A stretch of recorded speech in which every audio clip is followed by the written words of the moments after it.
اللہ کے رسول صلی اللہ علیہ وسلم کی جب وفات ہو گئی، ان کا انتقال ہو گیا، تو آپ کو اب پڑھا ہے آپ نے کہ ان کے بعد جو خلیفہ بنے وہ کون تھے؟ حضرت ابو بکر تھے۔ ان کے بعد جو خلیفہ بنے کون تھے؟ حضرت عمر تھے۔ ان کے بعد جو خلیفہ بنے کون تھے؟ عثمان تھے۔ ان کے بعد جو خلیفہ بنے کون تھے؟ ان کے بعد جو خلیفہ بنے کون تھے؟ حضرت حسن رضی اللہ عنہ۔ ان کے بعد جو بادشاہ بنے سب سے پہلے اسلام کے، وہ حضرت امیر معاویہ رضی اللہ عنہ، حضرت معاویہ رضی اللہ عنہ۔ یہ 6 حضرات ہیں جن 6 کا تعلق صحابہ کرام سے ہیں۔ یہ 6 کے 6 کون ہیں؟ کمپینینز ہیں رسول اللہ صلی اللہ علیہ وسلم کے صحابہ ہیں، اور سب حق پر تھے، یہ سب ٹروتھ پر تھے، فالس ہوڈ پر نہیں تھے، ان میں سے کوئی بھی، سب حق پر تھے، باطل پہ کوئی نہیں تھا۔ لیکن حضرت امیر معاویہ رضی اللہ عنہ کا جب انتقال ہو جاتا ہے تو اس کے بعد ایک لیڈر آ جاتا ہے مسلمانوں کا، ایک نیا کنگ بن جاتا ہے۔ اس نئے کنگ کا نام ہے یزید۔ کیا نام ہے؟ یہ صحابی نہیں تھا، یہ صحابہ کا دور حضرت معاویہ پر، یعنی جو صحابہ کے پاس حکومت رہی، لیڈرشپ رہی، وہ حضرت معاویہ رضی اللہ عنہ پر وہ ختم ہو گیا۔ اس کے بعد ایک ایسا آدمی لیڈر بن گیا جو کہ صحابی نہیں تھا، وہ اس کا کیا نام تھا؟ یزید۔ یہ شخص جو ہے اس طرح لیڈرشپ کو نبھا رہا تھا جس طریقے سے نبھانا نہیں چاہیے تھا، یعنی اللہ کے رسول صلی اللہ علیہ وسلم نے خلافت چلانے، حکومت چلانے اور مسلمانوں کے لیڈر کی جو خصوصیات بتائی تھی، اور جو بتایا تھا کہ آپ کو کس طریقے سے لیڈ کرنا ہے، قرآن کے مطابق کرنا ہے، حدیث کے مطابق کرنا ہے، سنت کے مطابق کرنا ہے، صحابہ کرام میں جو خلفائے راشدین ہیں ان کے طریقے پر آپ کو حکومت کرنی ہے۔ یہ شخص جو ہے اس نے اس راستے کو چھوڑ دیا، اور یہ محض اپنی پاور کی فکر کرتا تھا کہ کسی طریقے سے میرے پاس پاور باقی رہے، میرے خلاف کوئی بغاوت نہ کرے۔ تو جو کوئی بھی یزید کو بادشاہ ایکسیپٹ نہیں کرتا تھا، یہ اس پر زبردست جو ہے کاروائی کرتا تھا اور اس کو جو ہے سزائیں دلواتا تھا۔ تو یہ جو ہے اس طرح حکومت کرتا تھا جس طریقے سے اللہ کے نبی نے منع کیا تھا، لیکن پھر بھی ایسی حکومت کر رہا تھا۔ تو اس کی حکومت جب آئی، جب یہ کنگ بنا، تو اس وقت صحابہ کی ایک بڑی تعداد موجود تھی، عام سٹیزنز کی طرح وہ موجود تھے صحابہ کرام، جو رسول اللہ صلی اللہ علیہ وسلم کو جنہوں نے دیکھا تھا اور جن کی صحبت میں انہوں نے تعلیم حاصل کی۔ تو جب ان صحابہ نے یہ دیکھا کہ ایک ایسا بادشاہ آ گیا ہے اور ایسی حکومت کر رہا ہے جو رسول اللہ کے طریقے پہ نہیں کر رہا ہے بلکہ اپنی من چاہے طریقے پہ کر رہا ہے، وہ اسے اپنی پاور کی فکر ہے، اسے اس بات کی فکر نہیں ہے کہ اسلام کی کیا تعلیم ہے، اسے اس بات کی فکر نہیں ہے کہ قرآن کیا کہہ رہا ہے، حدیث کیا کہہ رہی ہے، رسول اللہ نے کیسے حکومت کی، یہ اپنے من چاہے طریقے پہ حکومت کرنے لگا۔ تو بہت سے صحابہ، بلکہ اکثر صحابہ، بلکہ تمام صحابہ اس سے ناخوش تھے۔ لیکن ان تمام صحابہ میں سے بعض صحابہ ایسے رہے جنہوں نے اٹھ کر اس کے خلاف آواز اٹھائی، جن میں حضرت حسین رضی اللہ عنہ، چونکہ ظاہر ہے کہ اللہ کے نبی جو ان کے نانا ہیں اور نبی ہیں پوری امت مسلمہ کے، ان کی تعلیمات کو انہوں نے بچپن سے دیکھا ہے، ان کی قربانیوں کو انہوں نے بچپن سے جانا ہے، اور اپنی زندگی میں اپنے نانا کی قربانیوں کو یہ دیکھ رہے ہیں کہ اس سے ہٹ کر وہ ایک ایسا شخص آ گیا ہے جو میرے نانا کی قربانیوں کی توہین کر رہا ہے اور اس طرح حکومت کر رہا ہے جس طرح میرے نانا نے نہیں بتایا تھا۔ تو ضروری ہے کہ اسلام کو باقی رکھنا ہے، اسلام کی صحیح اور پیور ٹیچنگز کو باقی رکھنا ہے، تو ہمیں اسے بدلنا ہوگا۔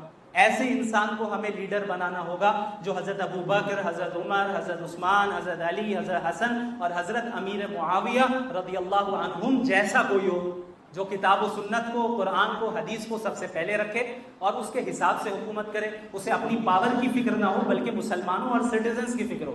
تو حضرت حسین رضی اللہ عنہ یزید کے خلاف تھے، وہ چاہتے تھے کہ امن و امان قائم ہو، وہ چاہتے تھے کہ لوگوں کو فریڈم ملے، فریڈم بھی یہ نہیں دے رہے تھے جناب، جو ان کے خلاف بولتا تھا پکڑ لیتے تھے، فوج بھیج دیتے تھے، اریسٹ کروا دیتے تھے۔ تو فریڈم آف اسپیچ اسلام نے دیا ہے ایک لمیٹڈ دائرے کے اندر، وہ بھی چھین رہا تھا یہ، اور جو ہے فریڈم آف ایکسپریشن چھین رہا تھا، کئی ساری چیزوں کو وہ چھین رہا تھا۔ تو حضرت حسین اسلام اور مسلمانوں کی فکر کرتے ہوئے ظلم کے خلاف اور ظالموں کے خلاف کھڑے ہوتے ہیں۔ Next page.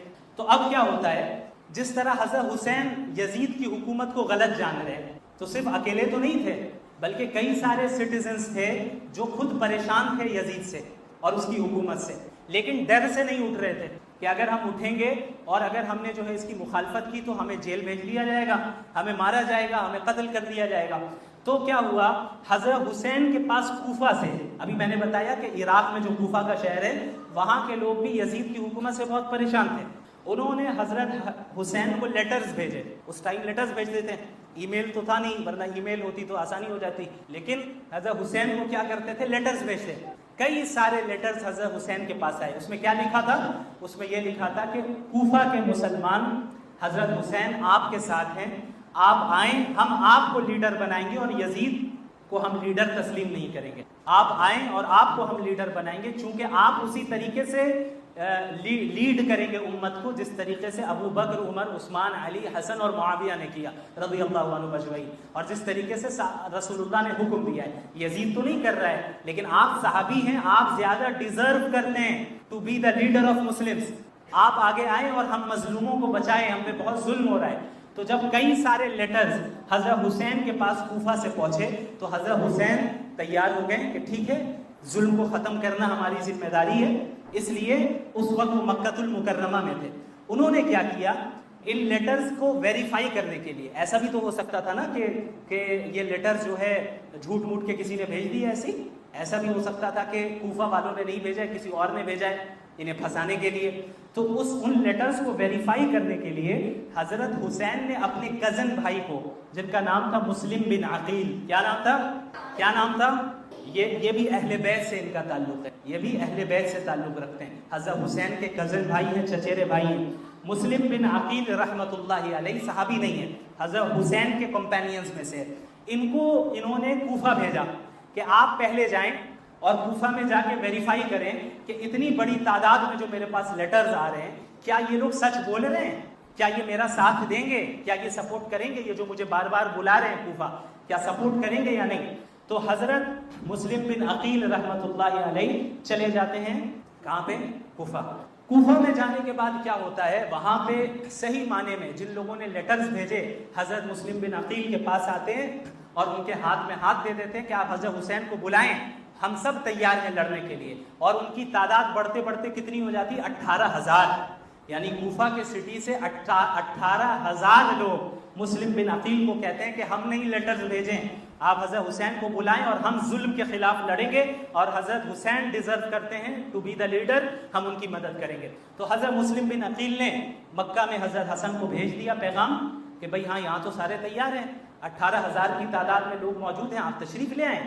اب حضرت حسین اپنے گھر والوں کے ساتھ، جن میں ان کے بچے، ان کی وائفز، ان کے کزنز اور ان کے بہت سے ماننے والوں کو لے کر روانہ ہو جاتے ہیں مکہ المکرمہ سے۔ نیچے واپس وہ میپ والے میں سیکنڈ اور بس، تو یہاں مکہ سے روانہ ہوتے ہیں، سفر کرتے ہیں کوفہ کی طرف۔ کوفہ ادھر ہے کوفہ، یہ کربلا ہے، تو یہاں سے وہ روانہ ہو جاتے ہیں، سفر کرتے رہتے ہیں۔ اب کیا ہوتا ہے، واپس اس پہ جا رہی ہے، یہاں پہ یزید کو خبر مل جاتی ہے کہ بھائی یہ مسلم بن عقیل نامی ایک شخص کوفہ میں آیا ہوا ہے اور یہ حضرت حسین کے لیے جو ہے لوگوں کو ابھار رہا ہے ان کی مدد کرنے کے لیے۔ تو کوفہ کا جو اس وقت حاکم تھا، گورنر، ہر علاقے کا اسٹیٹ کا گورنر ہوتا ہے، تو کوفہ کا جو گورنر تھا وہ جو ہے سیدھا سادہ آدمی تھا، وہ مسلم بن عقیل کو تھوڑی بہت مدد کر دے رہا تھا، وہ بھی چاہتا تھا کہ یہ ظالم بادشاہ یزید ختم ہو۔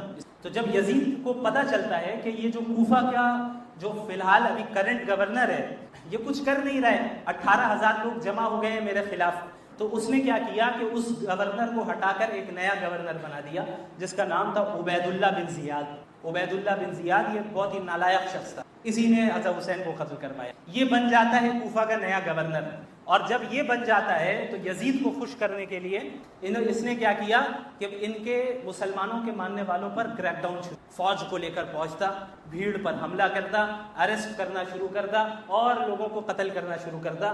اب کوفہ والوں نے کیا کیا، آہستہ آہستہ سب حضرت مسلم بن عقیل کو چھوڑتے رہے۔ جہاں 18,000 تعداد تھی کم ہو کر صرف 500 ہو گئے، صرف 500۔ کیوں؟ ان کے اندر دنیا کی محبت آ گئی تھی، موت کا ڈر آ گیا تھا، وہ حکومت سے ڈر رہے تھے اور دنیا کی محبت کی، مرنا پسند نہیں تھا، تکلیف پسند نہیں تھا۔ تو اس وجہ سے کیا کیا انہوں نے، مسلم بن عقیل کو چھوڑنا شروع۔ یہ آواز لگا رہے ہیں کہ بھائی یہ کیا کر رہے ہو، حضرت حسین راستے میں اور تم چھوڑ کر جا رہے ہو۔ کم ہوتے ہوتے 500 ہو گئے، پھر 500 پر اس طرح کی ظلم و زیادتی ہوئی کہ کم ہوتے ہوتے ان کے ساتھ صرف 30 رہ گئے. کتنے رہ گئے؟ 30.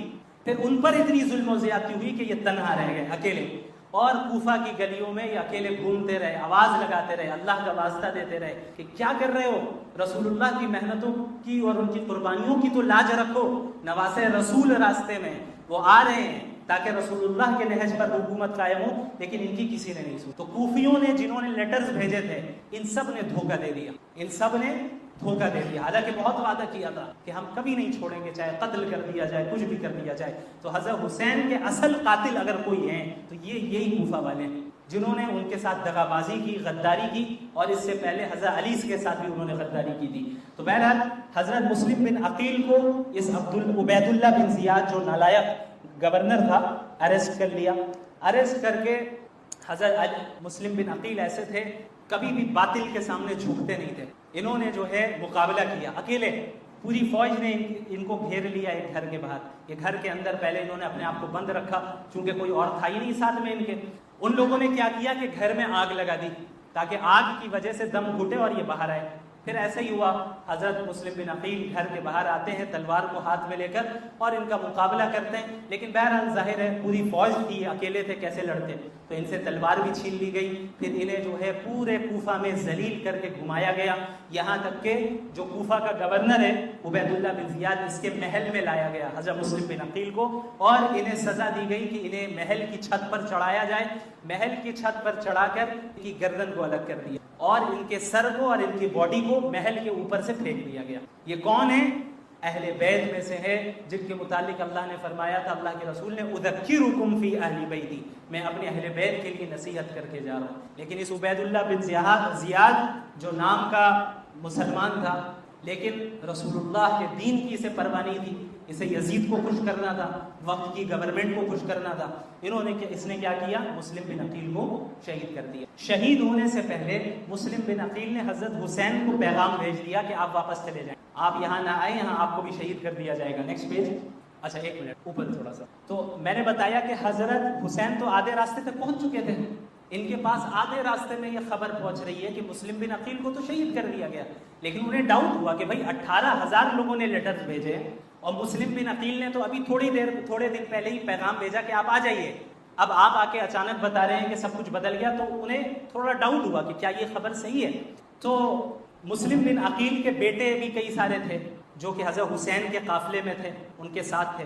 انہوں نے کہا کہ اگر مسلم بن عقیل کو شہید کر بھی دیا گیا ہے پھر بھی ہم واپس نہیں جائیں گے، ہم جائیں گے اور اپنے باپ کا بدلہ لیں گے، میرے والد کو انہوں نے ناحق قتل کیا ہے. تو حضرت حسین تیار ہو گئے کہ بھائی ٹھیک ہے چلیں. یہاں تک کہ آگے آ کے کربلا تک پہنچ گئے. اب کربلا انہیں پہنچنا تھا کوفہ، کربلا تک پہنچ گئے.